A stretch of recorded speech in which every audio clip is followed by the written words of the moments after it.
Chandpur railway station ଏକ ଛୋଟ ସ୍ଥାନ ଅଛି ଯେଉଁଠାରେ ଅନେକ ଲୋକ ଆସନ୍ତି ନାହିଁ, କିନ୍ତୁ ସ୍ଥାନୀୟ ଲୋକଙ୍କ ମଧ୍ୟରେ ଏହି ସ୍ଥାନ ବହୁତ ପାଇଁ ପ୍ରସିଦ୍ଧ।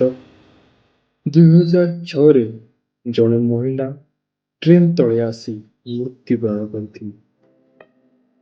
ସେତେବେଳେ ଲୋକମାନେ କହୁଥିଲେ ଏହା ଆତ୍ମହତ୍ୟା, କିନ୍ତୁ କିଛି ଲୋକ କହୁଥିଲେ ତାଙ୍କ ପୁଅ ଟ୍ରେନ୍‌ରେ ଥିଲା ଏବଂ ସେ ତାଙ୍କୁ ବଞ୍ଚାଇବାକୁ ଚେଷ୍ଟା କରୁଥିବା ବେଳେ ତଳେ ପଡ଼ିଯାଇଥିଲେ ଏବଂ ତାଙ୍କ ମୃତ୍ୟୁ ହୋଇଯାଇଥିଲା।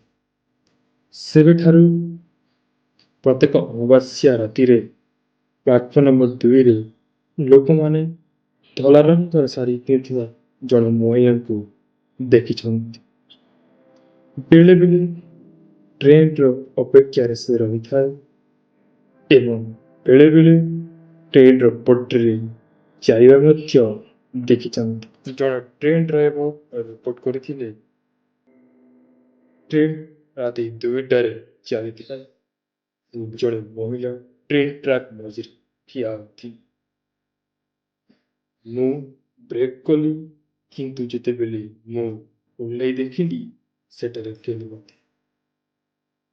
କେବଳ ଥଣ୍ଡା ପବନ ବହୁଥାଏ।